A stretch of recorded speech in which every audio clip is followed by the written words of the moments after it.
आप सभी का आम आदमी पार्टी की इस बेहद इम्पॉर्टेंट प्रेस कॉन्फ्रेंस में बहुत बहुत स्वागत। इस प्रेस कॉन्फ्रेंस के दो महत्वपूर्ण हिस्से हैं। पहले हिस्से में मैं आपके सामने कुछ ऐसे फैक्ट्स रखूंगा, कुछ ऐसे इररिफ्यूटेबल एविडेंस, पुख्ता सबूत आपके सामने रखूंगा, जिससे ये साफ हो जाएगा कि कैप्टन अमरिंदर पंजाब सूबे के मानयोग मुख्यमंत्री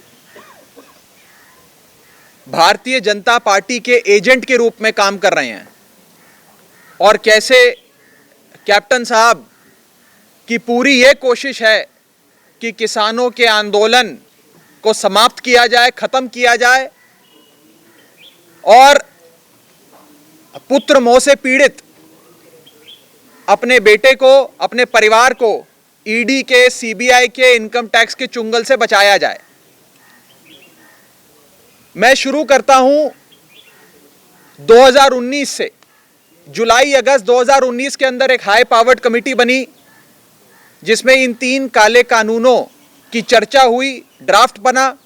उस कमेटी में पंजाब सूबे के मुख्यमंत्री कैप्टन साहब की सहमति थी, उनकी सरकार उस कमेटी का हिस्सा थी और अमरिंदर साहब की सरकार ने उस कमेटी में अपनी सहमति दी कि ये 3 काले कानून बनाओ और इन्हें पूरे देश भर में लागू करो। दूसरा पॉइंट, जब इस पर बहुत शोर हुआ, बवाल हुआ, लोगों के अंदर आक्रोश आया, तो फरवरी 2020 में सारी पार्टियों के सामने कैप्टन साहब और उनकी पार्टी ने कहा, उनकी सरकार ने कहा कि हम ऑल पार्टी मीटिंग बुलाएंगे और इन 3 काले कानूनों पर चर्चा करेंगे। लेकिन आज तक इन कानूनों पर ऑल पार्टी मीटिंग नहीं बुलाई। तीसरा पॉइंट, कैप्टन साहब जो प्रधानमंत्री मोदी जी के बेहद करीब हैं, उनके बहुत क्लोज कॉन्फिडेंट हैं, इन 3 काले कानूनों को खारिज करने के लिए वो राष्ट्रपति से समय मांगते हैं। प्रधानमंत्री अपने दोस्त प्रधानमंत्री से समय नहीं मांगते। क्या ये 3 काले कानून राष्ट्रपति खारिज करेंगे या इन 3 काले कानूनों को देश का प्रधानमंत्री खारिज करेगा? लेकिन बरगलाने के लिए वो प्राइम मिनिस्टर से समय नहीं मांगते हैं, प्रेसिडेंट ऑफ इंडिया से समय मांगते हैं। चौथा पॉइंट, जब देश में इतना बड़ा आंदोलन खड़ा हुआ, सारे किसानों ने, खास करके पंजाब के किसानों ने एक कॉल दी कि 26 नवंबर को हम दिल्ली की ओर प्रस्थान करेंगे, दिल्ली जाएंगे और अपने हक की लड़ाई लड़ेंगे। कैप्टन साहब अपने महल के आराम कक्ष से बाहर भी नहीं आए कि मैं भी देश के किसान के साथ खड़ा हो जाऊं। देश के किसान पर वाटर कैनन छोड़ा गया, आंसू गैस छोड़ी गई, लाठियां चलाई गई।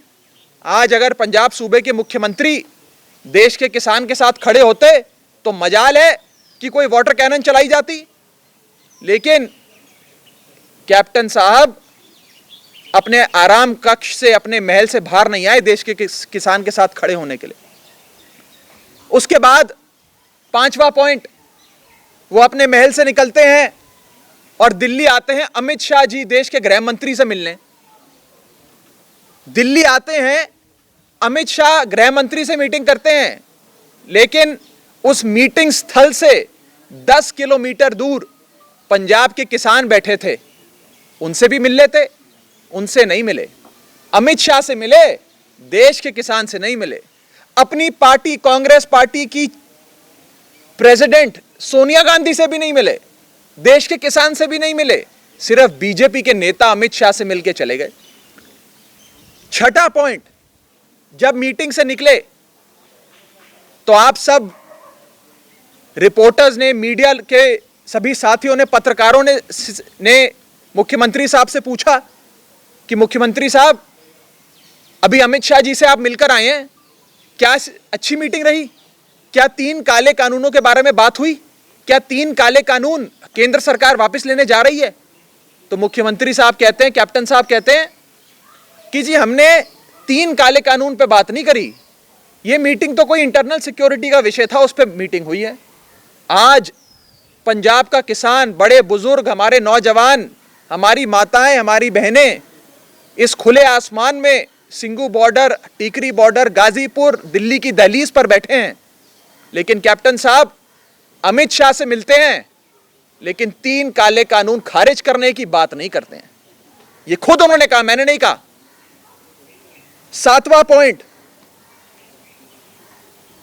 ये सारी वार्ता, सारी बैठक जो केंद्र सरकार लगातार फेल कर रही है, केंद्र सरकार देश के किसान को कहती है कि हम ये 3 काले कानून खारिज नहीं करेंगे, अगर आपको खारिज कराने हैं तो सुप्रीम कोर्ट चले जाओ, हमसे मत बात करो, आंदोलन मत करो, सुप्रीम कोर्ट चले जाओ।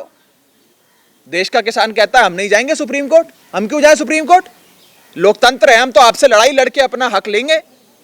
लेकिन केंद्र सरकार कहती है, बीजेपी कहती है कि सुप्रीम कोर्ट जाओ, और बीजेपी के सुप्रीम कोर्ट का बयान देने के कुछ ही दिनों बाद पंजाब के मुख्यमंत्री कैप्टन अमरिंदर भी कहते हैं कि सुप्रीम कोर्ट जाओ, आंदोलन समाप्त करो, सुप्रीम कोर्ट जाओ, मैं भी सुप्रीम कोर्ट जाऊंगा। यानी कि वो चाहते हैं कि आंदोलन खत्म हो जाए, उनका एक ही लक्ष्य है कि ये पूरा आंदोलन समाप्त हो जाए। उसके बाद 8वां पॉइंट, इनके मंत्री भारत भूषण आशु का बयान आता है और वो कहते हैं कि ये 3 काले कानून कैप्टन अमरिंदर की सरकार ने पंजाब सूबे में लागू कर दिए हैं। अब फसल की खरीद बेच इन 3 काले कानूनों के हिसाब से होगी। और आखिरी पॉइंट जो सबसे ज्यादा चौंका देने वाला है, और इन सारे सबूतों में जो सबसे बड़ा सबूत है और जो यह बात साबित कर देता है कि कैप्टन साहब भारतीय जनता पार्टी की धुन पे नाच रहे हैं और बीजेपी के एजेंट हैं, वो ये है कि एसजीपीसी ने यह फैसला लिया कि इन 3 काले कानूनों को लाने वाले देश के प्रधानमंत्री नरेंद्र मोदी को इस बार 400वें प्रकाश पर्व पे नहीं बुलाया जाएगा, उनको इस बार इनविटेशन, न्योता नहीं दिया जाएगा। लेकिन कैप्टन साहब, उनकी सरकार, उनके मंत्री और उनकी पार्टी एसजीपीसी का विरोध कर रहे हैं और कह रहे हैं कि नरेंद्र मोदी जी को चीफ गेस्ट बुलाओ, उनको चीफ गेस्ट बना के 400वें प्रकाश पर्व के कार्यक्रम में आने का निमंत्रण दो। क्या इससे बड़ा सबूत हो सकता है? आज पंजाब का बच्चा नरेंद्र मोदी जी से नफरत करता है।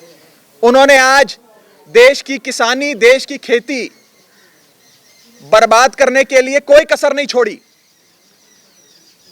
और आज पंजाब के हमारे मुख्यमंत्री कहते हैं कि एसजीपीसी गलत कर रहा है, एसजीपीसी को मोदी जी को चीफ गेस्ट बनाकर 400वें प्रकाश पर्व के कार्यक्रम में बुलाना चाहिए।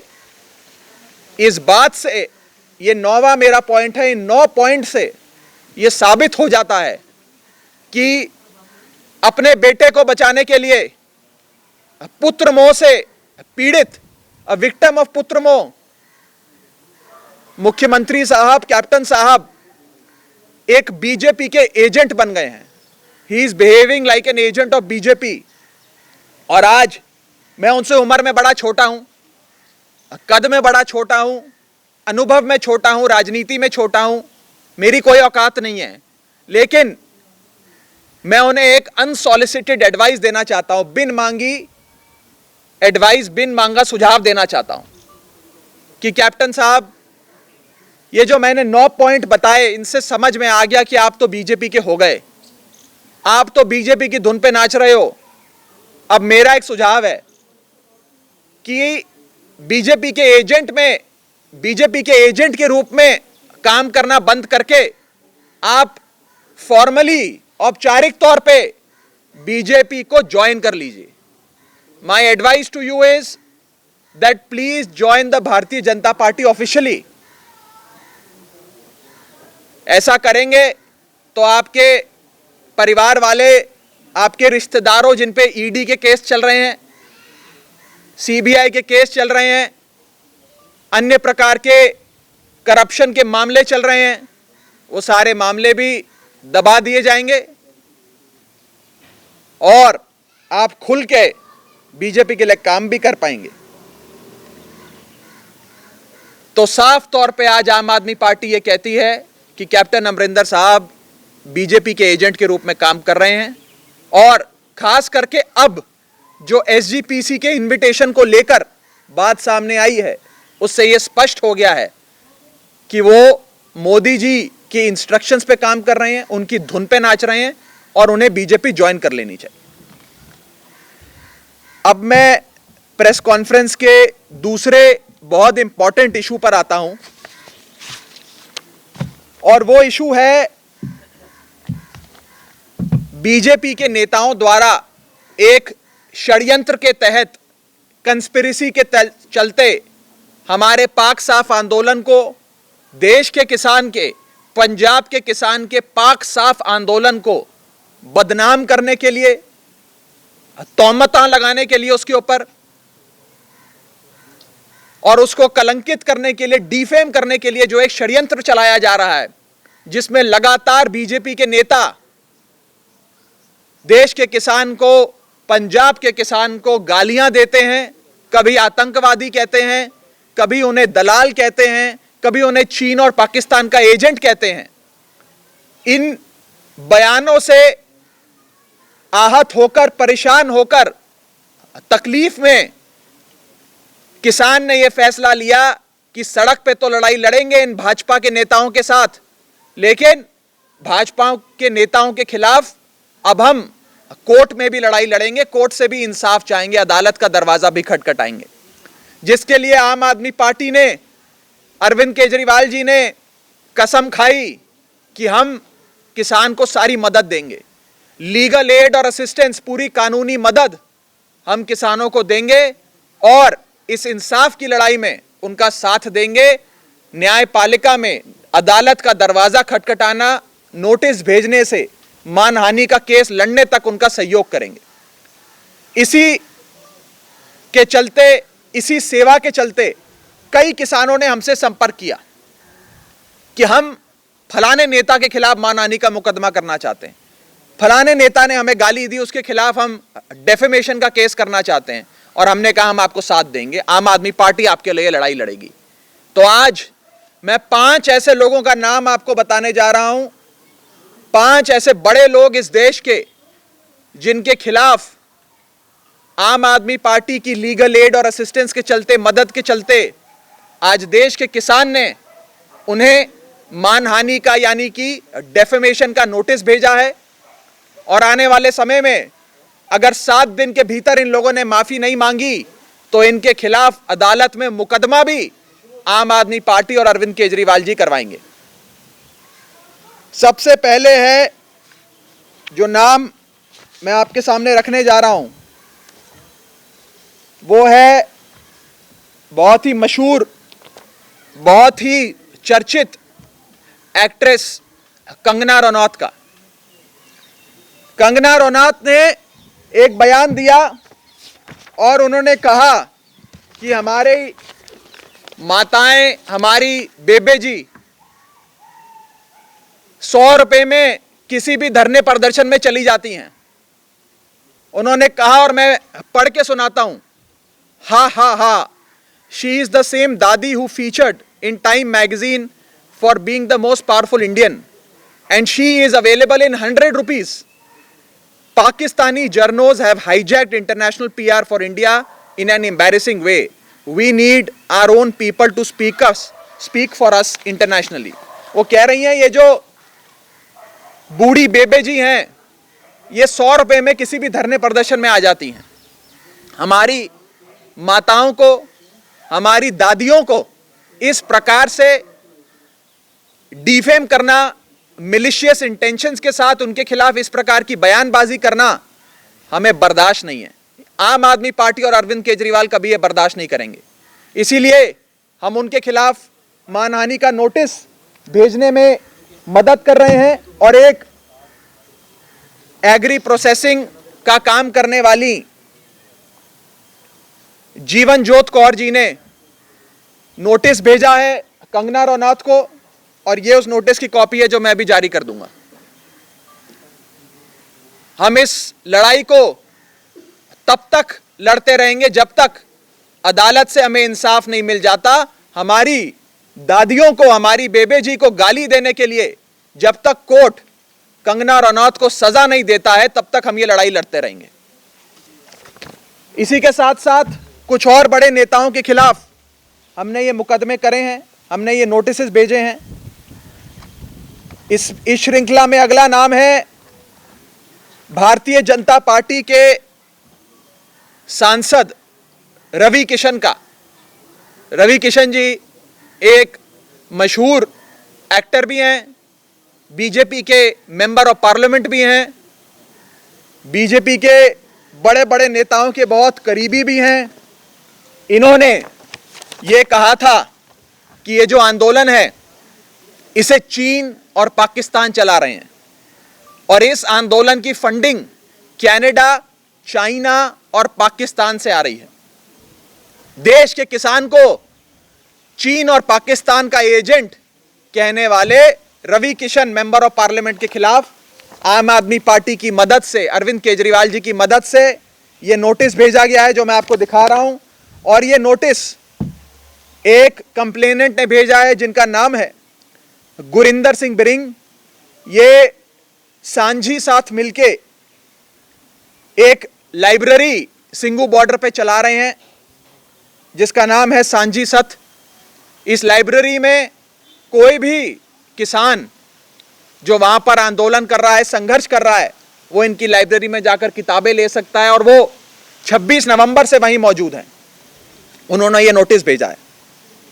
दूसरा नोटिस है भारतीय जनता पार्टी के एक और बड़े नेता, बड़े मशहूर नेता, बड़े मशहूर एक्टर, भारतीय जनता पार्टी के दिल्ली में प्रदेश अध्यक्ष भी रहे वो, जिनका नाम है मनोज तिवारी। मनोज तिवारी जी ने यह बयान दिया है कि ये जो देश का किसान, पंजाब का किसान, पंजाब के बुजुर्ग, पंजाब के नौजवान जो सिंगू बॉर्डर पे बैठकर संघर्ष लड़ रहे हैं, दिल्ली की दहलीज पर अपने हकों की लड़ाई लड़ रहे हैं, वो वास्तव में टुकड़े टुकड़े गैंग हैं और वो देश भर में दंगा कराना चाहते हैं। ऐसा मानना है भाजपा के नेता मनोज तिवारी का। मनोज तिवारी जी को हमने ये डेफेमेशन नोटिस भेजा है। ये नोटिस पंजाब के एक किसान जो मानसा जिले से आते हैं, जो पहले दिन से सिंगू बॉर्डर पे मोर्चा संभाले हुए हैं, उस किसान ने भेजा है जिसकी भावनाएं आहत हुई हैं। और उस किसान का नाम है सुखविंदर पाल सुक्खी। और इस नोटिस को भेजने में आम आदमी पार्टी ने पूरी लीगल एड और असिस्टेंस देने का काम किया है। इसके बाद हमारा चौथा नोटिस आज का भारतीय जनता पार्टी के एक ऐसे सांसद जो लगातार अपनी बदजुबानी के लिए जाने जाते हैं, दक्षिणी दिल्ली से यानी कि साउथ दिल्ली से सांसद भाजपा के रमेश बिदूड़ी, जिन्होंने किसानों को एक ऐसा शब्द बोल के उनको संबोधित किया, एड्रेस किया, जो मैं इस प्रेस कॉन्फ्रेंस में बोल भी नहीं सकता। हमारी मर्यादा, हमारे संस्कार के खिलाफ है जो उन्होंने शब्द का प्रयोग किया और गालियां दी, चीन पाकिस्तान का एजेंट कहा, दलाल कहा और एक ऐसे वर्ड का, एक ऐसी गाली का इस्तेमाल किया जो मैं बोल भी नहीं सकता हूं। हमने रमेश बिदूड़ी जी को नोटिस भेजने में मदद करी है और मोहाली से आने वाले नरिंदर सिंह शेरगिल जी ने, जो सिंगू बॉर्डर पे पहले दिन से संघर्ष कर रहे हैं, अपने हकों की लड़ाई लड़ रहे हैं, उन्होंने ये नोटिस भेजा है। रमेश बिदूड़ी माननीय सांसद भारतीय जनता पार्टी को। और आखिरी नोटिस जो आम आदमी पार्टी की अरविंद केजरीवाल जी की मदद से भेजा गया है, वो केंद्रीय मंत्री राव साहब दनवे को भेजा गया है। राव साहब केंद्र में मंत्री हैं नरेंद्र मोदी जी के वजीर हैं केंद्र सरकार में, और इन्होंने कहा है कि किसान आंदोलन के पीछे चीन और पाकिस्तान है और चाइना और पाकिस्तान इस किसान आंदोलन को चला रहे हैं। ये नोटिस राव साहब केंद्र सरकार में वजीर, इनके खिलाफ भेजा गया है चेतन सिंह नाम के एक किसान द्वारा जो पटियाला से आते हैं। इन्होंने, चेतन सिंह साहब ने 26 नवंबर से लेकर आज तक कई बार ट्रैक्टर का अरेंजमेंट करके कई 100 लोगों को पंजाब से सिंगू बॉर्डर भेजने का काम किया। पहले दिन से इस लड़ाई में आगे आकर डटे रहे और अपने हकों की लड़ाई पिछले कई दिनों से, हफ्तों से सिंगू बॉर्डर पे लड़ रहे हैं। तो यह आखिरी नोटिस आम आदमी पार्टी की मदद से जारी किया गया है। मैं बस इस विषय में इतना ही कहना चाहूंगा कि अब सब्र का बांध टूट चुका है। अब हम लोगों को, देश के किसान को, देश के अन्नदाता को, जो हमारा देवता है, हमारा भगवान है, उसे अगर अब कोई आतंकवादी कहेगा तो हम बर्दाश्त नहीं करेंगे। जिसको भाजपा वाले आतंकवादी कह रहे हैं, उसी का बेटा आज अंतर्राष्ट्रीय सरहद पे, बॉर्डर पे भारत की रक्षा करता है। इसी अन्नदाता का बेटा अपनी भारत माता को बचाने के लिए हंसते हंसते अपनी छाती पे, अपने सीने पे गोलियां खा के शहीद हो जाता है।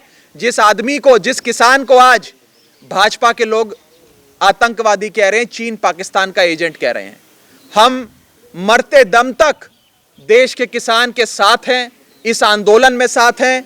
मरते दम तक हर संभव मदद, चाहे वो लंगर से लेकर के कंबल तक की सेवा हो, टॉयलेट से लेकर पानी उपलब्ध कराने की सेवा हो, सिंगू बॉर्डर पे वाईफाई लगाने की सेवा हो, या फिर ये मानहानि मुकदमे करने के लिए लीगल असिस्टेंस, कानूनी मदद देने की सेवा हो, आम आदमी पार्टी और अरविंद केजरीवाल आखिरी दम तक देश के किसान के साथ खड़े हैं।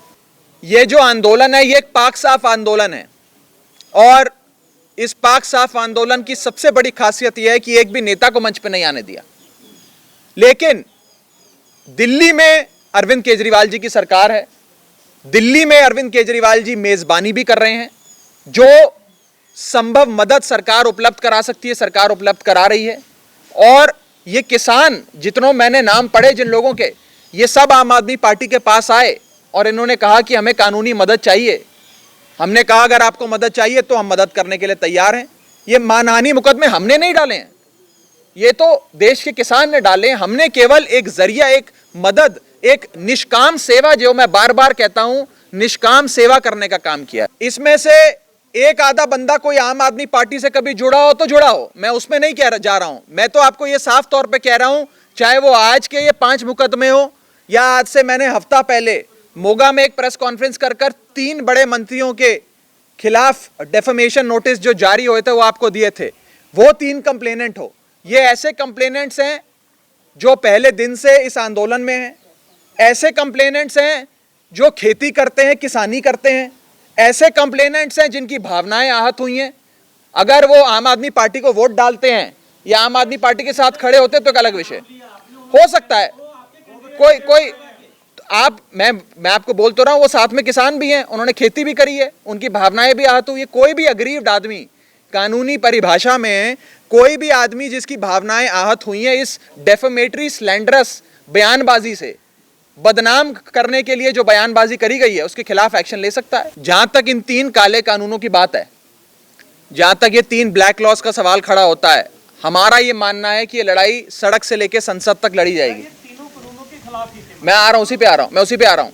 आज केंद्र सरकार इन बातचीत को फेल करके ये कहना चाहती है कि आप सुप्रीम कोर्ट चले जाओ। किसान को कह रही है सुप्रीम कोर्ट जाओ, हम नहीं हल करेंगे। कैप्टन साहब भी यही कह रहे हैं कि सुप्रीम कोर्ट जाओ, हम हल नहीं करेंगे। हमारा ये मानना है कि ये कानून तो मोदी जी लाए, इसे वापस भी मोदी जी लेंगे, सुप्रीम कोर्ट कैसे वापस ले लेगा। मैं पेशे से चार्टेड अकाउंटेंट हूं, वकालत भी थोड़ी बहुत समझते हैं, करते हैं। सुप्रीम कोर्ट केवल एक कानून की वैलिडिटी, क्या वो कानून लीगल है या लीगल नहीं है, इस विषय में घुसता है। सुप्रीम कोर्ट किसी लीगल कानून को खारिज नहीं कर सकता। और नहीं, मैं उस पर नहीं जा रहा। मैं आपको यह कह रहा हूं कि आज एक प्रयास ये किया जा रहा है केंद्र सरकार के द्वारा कि इनको सुप्रीम कोर्ट के चुंगल में फंसा दो, अपने सर से सारी जो जिम्मेदारी है उसे हटाकर सुप्रीम कोर्ट के सर पे रख दो। हमारा यह मानना है कि सुप्रीम कोर्ट से इस बातचीत का हल नहीं होगा। बातचीत का हल अगर किसी चीज से होगा तो वो केंद्र सरकार पे दबाव बनाकर उनके द्वारा इन 3 काले कानूनों को खारिज करा कर होगा। अगर किसी एक राजनीतिक दल में, किसी एक पॉलिटिकल फोर्स ने, किसी एक पॉलिटिकल पार्टी ने इन 3 काले कानूनों का विरोध पुरजोर तरीके से, मजबूत तरीके से ठोक बजाकर किया है तो वो आम आदमी पार्टी रही है। चाहे वो हमारे सांसद राज्यसभा के संजय सिंह हो, जिन्होंने जब ये 3 काले कानून लाए गए, आपने भी वो वीडियो देखा, स्पीकर साहब का माइक तक तोड़ दिया, हुड़कंप मचा दिया कि इन 3 काले कानूनों पे बहस हो। बिना बहस के कैसे आप पास कर सकते हो इन कानूनों को।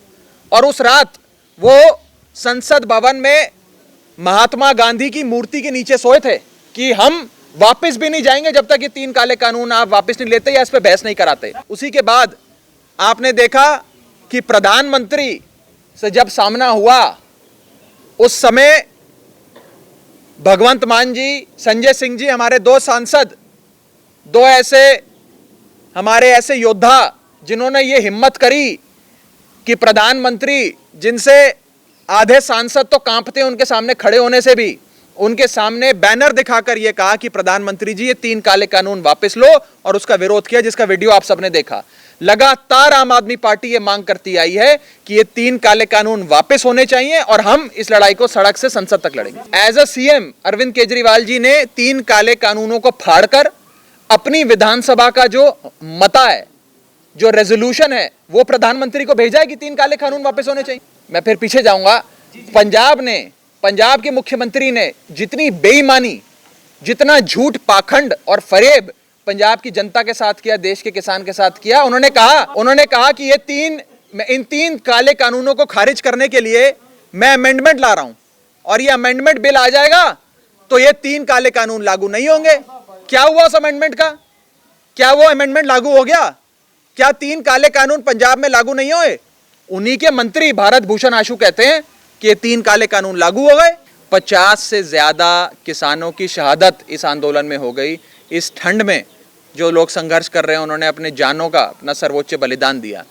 आम आदमी पार्टी एक पार्टी के तौर पे उन सारे शहीद परिवारों से जाकर मिली, अपनी संवेदनाएं व्यक्त करी, और मैं खुद अभी 1 जनवरी और 2 जनवरी के दौरे पे जब अमृतसर, मोगा, धर्मकोट, उस पूरे इलाके में था, मैंने खुद वहाँ पे जहाँ लोगों की शहादत हुई वहाँ जाकर आर्थिक मदद अपने से दी है।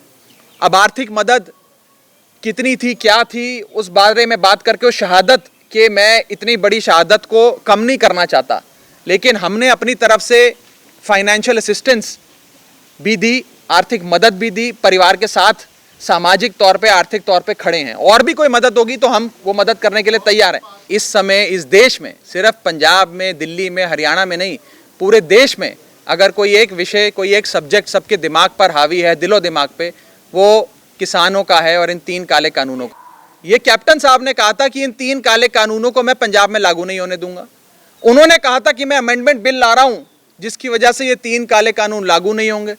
बढ़ चढ़ के सबसे पहले किसी ने कहा था कि मेरे सूबे में ये लागू नहीं होंगे, वो तो कैप्टन साहब थे। और आज ये मेरा आरोप नहीं है, ये आम आदमी पार्टी का या किसी पॉलिटिशियन का आरोप नहीं है, ये आरोप और ये कन्फेशन, ये कबूलनामा उनके वजीर, उनके मंत्री भारत भूषण आशु जी का है कि ये 3 काले कानून लागू हो गए। मैं तो इन्हीं डबल स्टैंडर्ड्स पे उनसे पूछ रहा हूं। दिल्ली का जब आपने सवाल किया था कि एक कानून लागू हो गया, एक कानून लागू हो गया, तब मैंने आपको यही जवाब दिया था। मैंने तो कैप्टन साहब की तरह इस प्रकार की गलत बयानी नहीं करी थी। मैं तो उस गलत बयानी के पॉइंट पर हूं कि आपने पहले बरगलाया। ये जो केस हैं ये किसानों ने डाले हैं, वो जिस मर्जी राजनीतिक रंग के हों, लेकिन किसान ने डाले। हमने तो लीगल असिस्टेंस दी है इसको लागू करने में, इसको भेजने में, और हम लोग खड़े हैं। हम लोग तो एंड तक लड़ाई लड़ेंगे। मेरा अपना ये मानना है कि अब नोटिस भेजा है तो इस लड़ाई को मुकाम तक लेके जाएंगे, इसको अंजाम तक लेके जाएंगे। इसे जब तक कोर्ट से इनको फटकार नहीं लगती, कोर्ट से इन्हें सजा नहीं मिलती, तब तक हम इस लड़ाई को अदालत में लड़ेंगे। अब हाइपोथेटिकल सवालों का मेरे पास जवाब नहीं है कि अभी भूचाल आ जाए, अर्थक्वेक आ जाए तो हम कहाँ जाएंगे, ये तो हाइपोथेटिकल सवाल है। लेकिन नहीं, लेकिन ऐसा है कि हम लोग पूरी तरीके से, जहाँ तक मैं तो अब पार्टी का प्रवक्ता हूँ, पार्टी के तौर पे आपको बता सकता हूँ, कंप्लेनेंट के उससे नहीं बता सकता, पार्टी के तौर पे जहाँ तक सवाल है, पार्टी उनके साथ खड़ी।